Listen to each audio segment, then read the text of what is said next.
Hey there, happy Tuesday. I'm getting some steps in on my treadmill today while I review a GI map and a Dutch test for a couple of clients this week.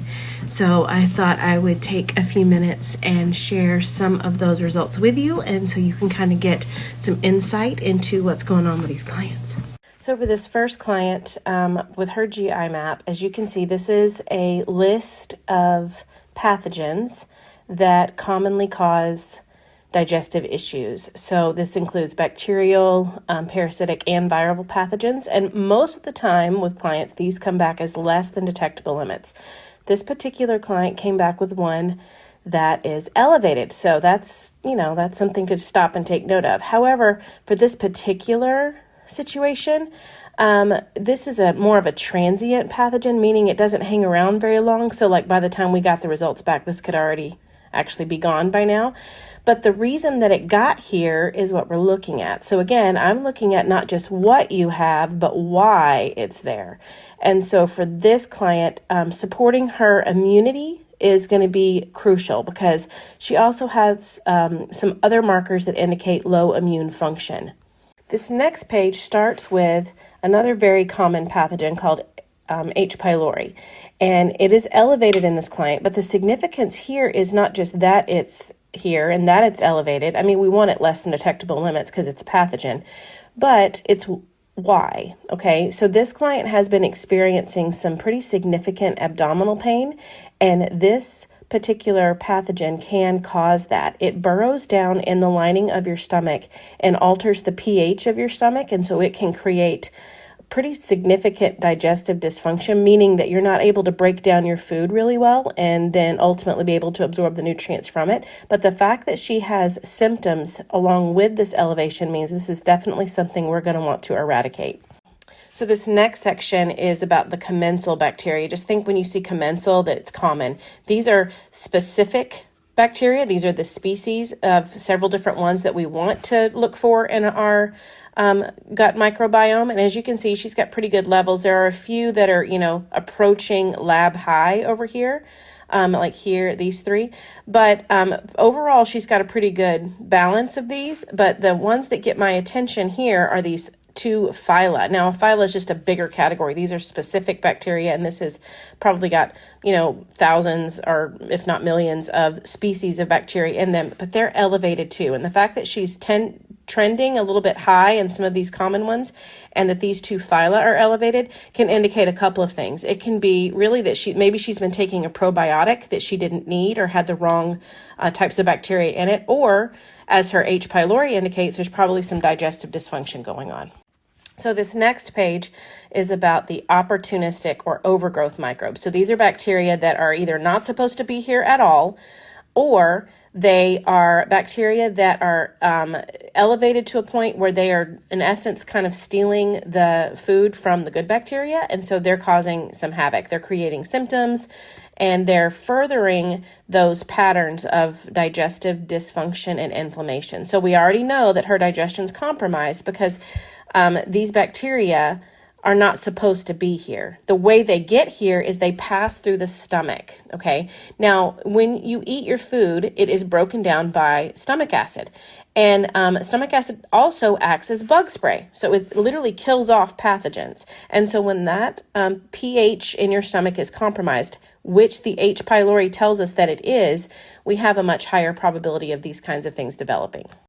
The next section I want to point out is this commensal overgrowth microbe section. So these guys are always here. That's what commensal means, but we don't want them to be elevated. And so when I look at the range here, elevated would be over 3.38 e to the 8. That 8 just means that you would move the decimal point 8 spaces to the right, meaning that's a really big number.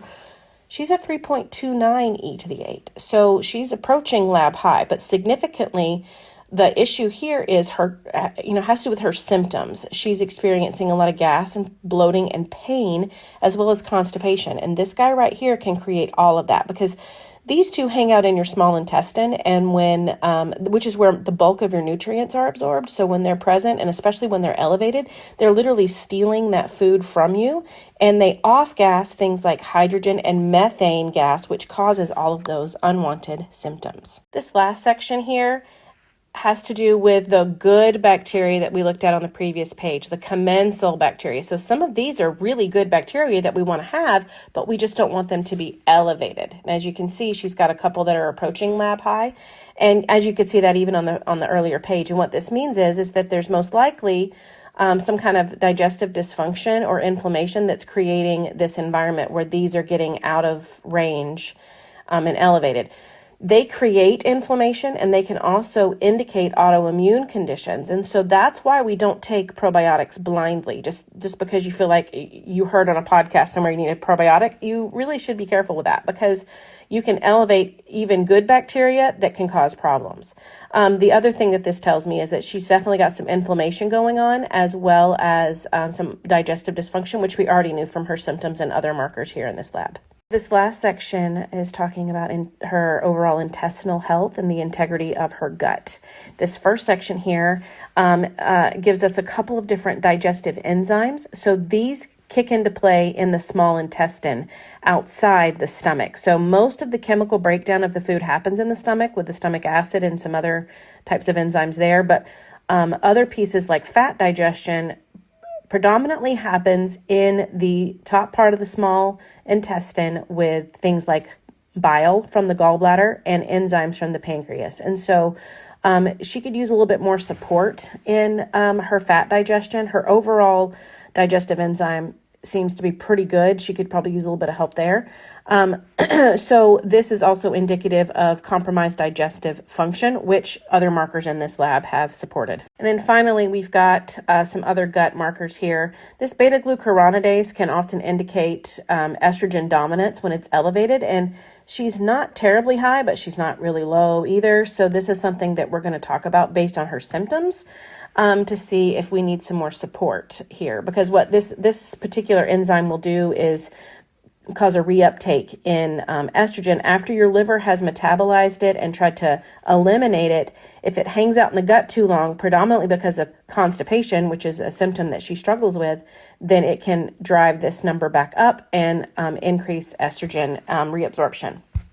So the last piece here has to do with her immune system, her immune response. And, 70% of your immune system is housed in your gut. So we definitely want to nurture that because it affects you systemically. And the fact that her secretory IgA is super low tells us that her immune system is wiped out. So after I look at individual markers like this for each lab that I have for my clients, I come back and I correlate those markers to the symptoms that they are struggling with. And then I zoom out and I look for patterns. And the patterns that are, really creating the environment for these pathogens to show up on this lab are primarily for this client, compromised digestion and inflammation. So then I ask why? What happened? What caused these pathogens to get elevated? What caused her digestion to be compromised? And the truth is, most often that's stress, because when we're stressed, our nervous system is in a sympathetic state, and that means that it's going to free up resources so that we can either fight or flee, right? That's your fight or flight response. However, digestion happens in a parasympathetic state. That's our rest and digest, relax, heal, recover, all those things. And so when we're stressed, digestion is automatically compromised. So when a client comes to me, they usually present with their symptoms, their health history, how they currently feel. Then we talk a little bit about what they've done to try to feel better and what their goals are. Like, what do they really want? How do they want to feel? What are they looking for? And the beautiful thing is that, they can come to me and tell me that, they're tired, or that, they have low energy throughout the day and they want to be able to sleep better and things like that. And I can recommend things like maybe you just need to increase your protein or fat with your meals.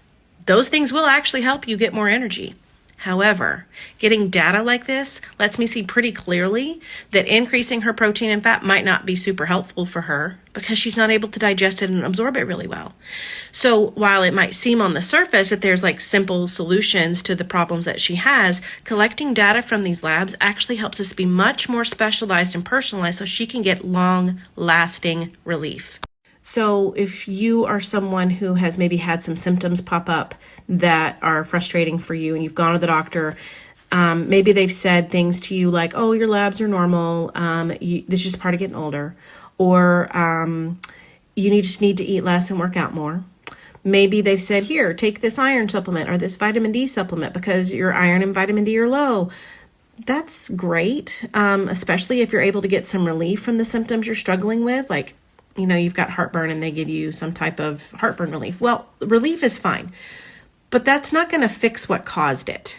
And that's the perspective that I bring that's different, because we desperately need our doctors to diagnose and treat those diagnoses. That's not my job here. My job is to look at what caused the situation and to help your body have what it needs to heal and come back into alignment so that you can really function at your best.